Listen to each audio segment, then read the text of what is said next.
I'm going to subtract with unlike denominators. So that means my denominators, my number on the bottom, are different. So again, as a reminder, I'm going to write out our definition. So it's always numerator over denominator. Sometimes on the computer, when you're typing, you might see numerator and slash denominator. So again, I see that I have a 7 as my denominator and 3 as a denominator. They are not the same, so I can't just subtract and say, oh, it's 4/4, because 5 minus 1 is 4, 7 minus 3 is 4. We can't do that because they have different denominators. So what I'm gonna do is try to find a common denominator, the same denominator that they can both be in. And to do this, I'm going to write out my multiples for my denominators. So I'm going to list out my two denominators, 7 and 3, right? My 7 and my 3. And I'm doing it in two colors to show you guys. There are two different lists, right? This is a denominator for 5/7, and this is a denominator for 1/3. So let's start with our 5/7, right? We want to look for our denominator is 7. What are our multiples of 7? And that's where we're going to start skip counting. Every 7 we're going to write out. So 7, add another 7 is 14. Another multiple is 21. Add another 7 is 28. Add another 7 is 35. So again, these are my multiples for my denominator of 7. And now I'm going to write out my multiples for my denominator of 3. So I have 3. If I skip count, add another 3 is 6. Add another 3 is 9. My next multiple is 12. Add another 3 is 15. And I might just do one more. 18. I'm going to skip count. And I'm going to check first. I'm looking through my list. Do I have any in my reds and my blues that are the same number? Is there a number that's in common? And I see that I don't. I don't have any number that's the same on the top in my red and that's the same on my blue.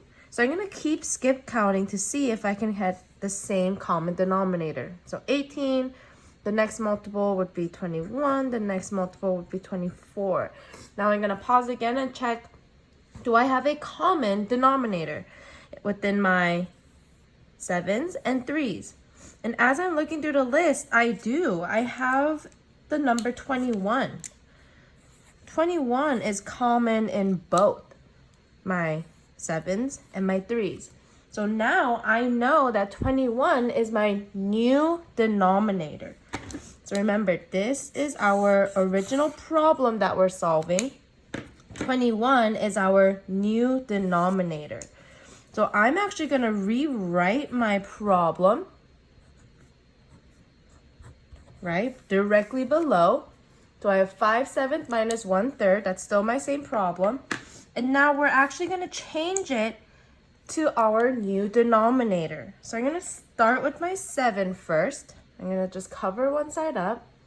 I'm going to write my new denominator right next to it. My new denominator is 21, right? We figured that out. Our new denominator is 21. Now I'm thinking, how am I going to solve my fraction to have a new denominator of 21? I'm going to ask myself, 7 times something equals 21.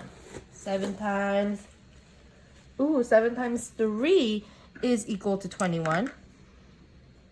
And what I multiply to my denominator, I have to multiply to my numerator. So now I can see that 5 times 3 is 15.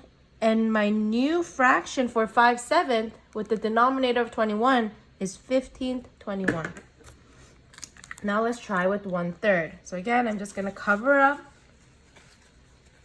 part of the equation. 1/3, again, my new denominator is 21. And I'm going to see, 3 times something is 21. Oh, 3 times 7 is 21. What I do to my bottom, I do to the top. Now I can multiply. 1 times 7 is 7. So I have my two new fractions using my new denominators, solving for the same problem. And these new fractions we have are equivalent fractions. 5/7 is actually the same thing as 15/21. 1/3 is the same thing as 7/21. So when I rewrite this problem, 15/21, 7/21 equals, now I can see that my denominators are exactly the same, 21 and 21. And remember, we found that writing out our multiples to find a common denominator. So we know our new denominator is 21. Now if our denominator is the same, we can drag it across like we did here, and then you can just subtract your numerator at the top. So 15 minus 7 is 8. So my answer is 8/21.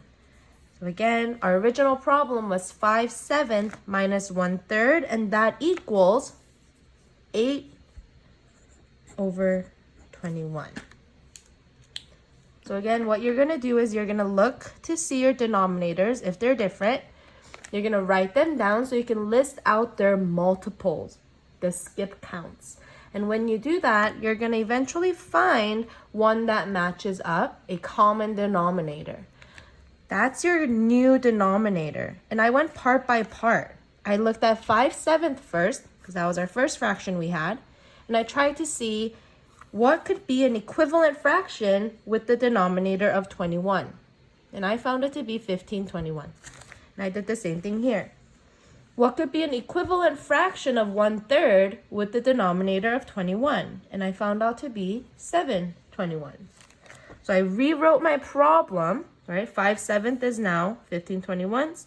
1/3 is now 7/21 to get 8/21.